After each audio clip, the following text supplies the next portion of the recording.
Hey guys, well, I'd like to introduce my son, Brennan Roberts. He's home from the Air Force. It's a pretty exciting time. We're going to have the whole family home. So it's good to see you, man. It's good to see you too. And I just kind of want to show you real quick the shelter that I made for that Clothed and Confident episode.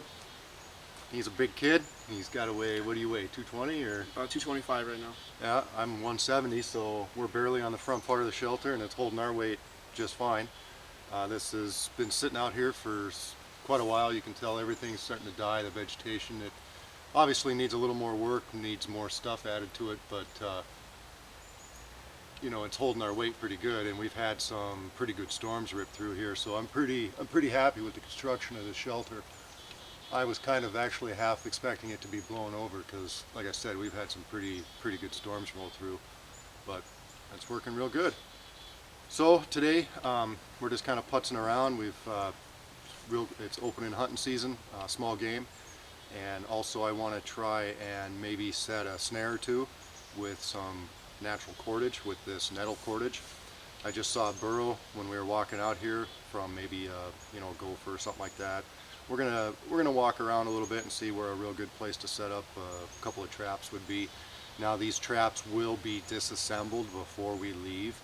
There's a lot of different laws and stuff regarding snares, and I don't know if it's the same way in other states, but with my state you have to have locking mechanisms so that it doesn't shrink down past a certain point. Basically all these regulations are in place so that you don't catch deer.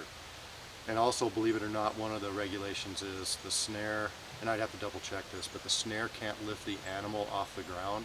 There's a lot of different regulations, but anyway, it's fun to come out here and practice. So we're gonna keep walking around and maybe check out the shelter a little bit more. This is pretty cool. I'm happy that it's able to hold your weight. Yeah, me too. So anyway, all right, let's get going.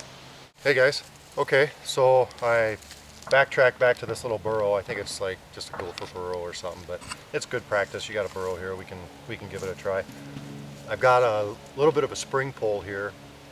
It's kind of a bummer because it's kind of dead, but it still has got some spring left in it. If I were worried about the spring pole or not having a spring pole right here where I was going to do a trap, I could go cut down a live sapling and sharpen the end and push it, quite a ways down into the ground, and it would still work. Especially with the animal, the size of the animal we're trying to trap. It's only a little tiny gopher, so it's not like I need a ton of tension on the string. So what I need to do is I need to kind of find the crotch of a tree, kind of like this. This is pretty small, but I'm hoping that I can. I think this is too small. I need to go try to find something here real quick and get set up, and I'll kind of describe the process that we got going on here. So, okay guys, so we've got the natural cordage tied off to this dead limb that's still got some good spring to it. And like I said, it's going to be a small animal, so it's not like we got to get out of control or crazy. I've got just a little fork of a tree, and I pounded that into the ground. And I've got my natural cordage, and what I need to do now is I'm going to use a toggle, and I need to approximate where I need to tie this toggle off. That's quite a bit of tension for this little bitty animal, so I think that's going to be pretty good. I need to tie my toggle right there. Then I've got this other stick here that's going to be the rest. It's going to be just basically a brace for my bait stick. My bait stick is going to be right there. And when I tie this toggle off, I'm going to do it in such a fashion that this bait stick will hold it in place, and the slightest little pressure will move it, and the snare will twitch up. So anyway, it'll be a little more clear once I get a little further on in the game. And you can see with the amount of cordage that I made, not quite twice as much as what I needed, but I can definitely do some other stuff with the last part of this cordage. I'll probably try to do another trap maybe for a squirrel or something like that. But anyway, let's get a little further on and we'll see how this works. Okay guys, we've got the preliminary setup done. We've got some random sticks here. We're going to do a little fencing. Like I said, this is his burrow. I kind of made some of the long grass go to the side, so it was just a little bit more of the natural fencing. I you know, if I were out here and I didn't have any special bait or anything like that, I'd probably try to find a worm or a grub or something like that to place on the bait stick. I've got just some peanut butter. We're gonna try throw that on there. But basically the concept is you've got your natural cordage is under tension with your twitch up stick, with your stick. You've got the crotch of the tree here, and it's the cordage is tied to the toggle. I just used a clove hitch, and the pressure is coming up, the force is coming up this line, which is creating a force right here on the bottom of the toggle, and the bottom of the toggle is being held in place by the bait stick, which is resting just against this rest here. And I would place the bait right there. Now this, sometimes you'll find, and especially with this natural cordage, I'm still learning with it, but especially with this natural cordage, it's a very abrasive cordage. It's not slippery or slick or anything like that. So it's tried to get bound up inside the crotch of this tree.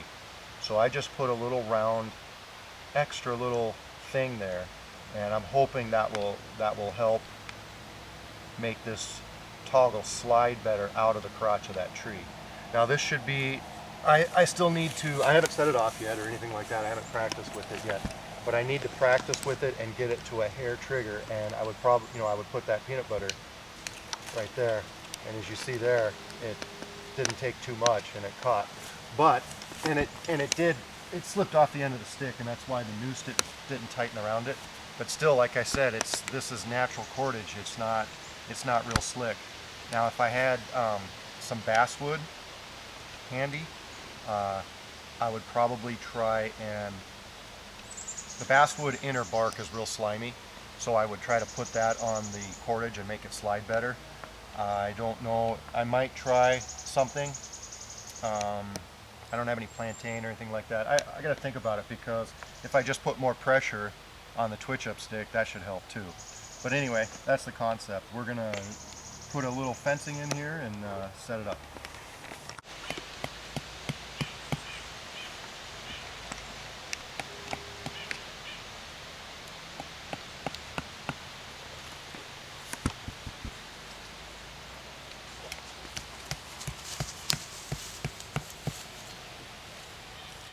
Okay guys, so I've got my fencing up. I've got my bait stick, and it's barely resting on the toggle right there. One thing about these guys, be really careful when you're setting these up, because this little toggle has a tendency to go right in your eyeball if it gets set off incorrectly. Anyway, just be real careful. You know, it'd be a good idea to set it up while you're back there, or have somebody hold the spring pole or something. Just be careful. So I got my little peanut butter. You know, if it were for real, like I said, maybe a grub or a berry or something like that. I got my peanut butter right there. I've got my fencing. It's kind of funneling him both directions into the same area. You know, it'd be nice with such a small animal to maybe fill in the gaps, but if you're in a hurry, I think this would do in a pinch. So there you go.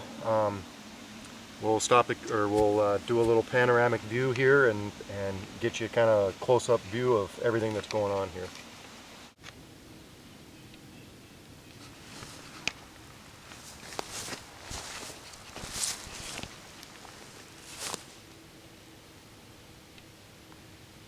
Okay guys, there we go.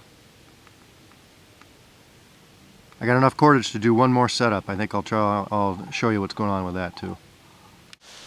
Alright guys, here's one that I just read about in a book, and sorry I can't remember the name of the book off the top of my head. But I've never seen this trap anywhere. This is a pretty old book. Like I said, I'm sorry I can't remember what it is. But basically the premise is that this fork is under some pressure, not a ton of pressure, but a little bit. This is the bait stick and the trigger, and basically what happens is, you know, you got a little bit of bait there, and the bird comes and lands on this stick, and right now it's a hair trigger. I've been messing with it for a while trying to get it like this, but the bird lands on there and then gets caught in that noose with a foot or something like that. I would imagine a trap like this would catch a pretty small bird, so I can see already that my noose is too big. I need to shorten that up. The problem I'm having with this natural cordage is, you know, you twist it in order to make it, so it's got all these twists in it. For our for our twitch up snare or whatever, it wasn't that big a deal because most of it was under tension. But here it's wanting to twist and do all sorts of things. I kind of did a little tiny bit of an indentation or scrape, you might say, of the bark of this bottom tree, just to kind of hold this bottom branch rather, just to kind of hold the noose from twisting and stuff like that. It's been breezy right now. It seems to be wanting to hold. It seems to be doing okay. Like I said, I think I need to shorten this or make this noose a little bit more skinny. Maybe something like that. This looks like a finicky trap. Like I said, if you had man-made cordage, it might be something different. But I don't know. Something to try. Seems pretty cool. Okay guys, I think I did it a little bit better. Basically I made the noose a little bit smaller and I made the bark, the slices in the bark a little bit better, and now you can tell the noose is pretty good. You know, that bird is going to be only this big, so this noose may even be too big, you know, but we'll give it a try. So that's a little bit better than the last time I showed you. Well, we'll let that one sit, and or actually we're not going to let it sit, we're going to take it down because I'm sure these are illegal. So just show and tell, that's all. We'll dismantle them when we're done. Alright, on to the next trap.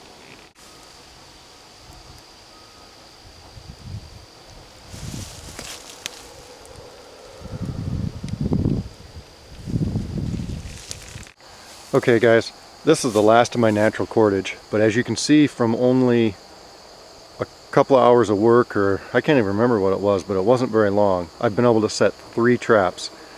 You need about 20 to even consider catching one animal, and this loop needs some work on it. It's real tough to make these squirrel poles with natural cordage without wire because the loop does not stay uniform, and also it would be nice if I was able to make this loop approximately 1 finger above this pole,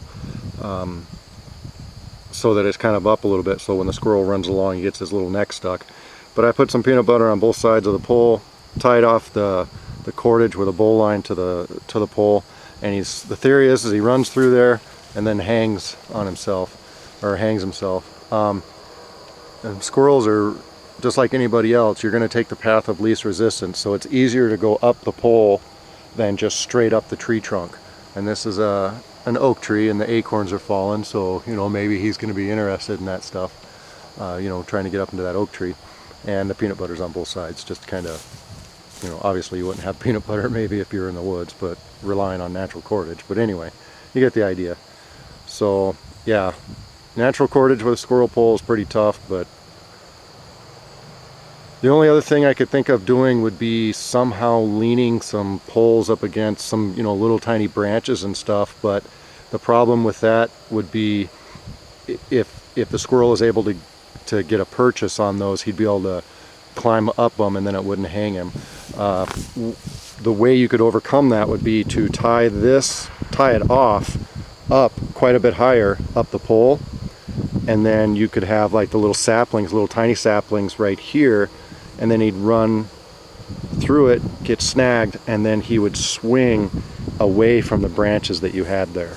Anyway, that's the last trap, guys. Take care and hope you like the video.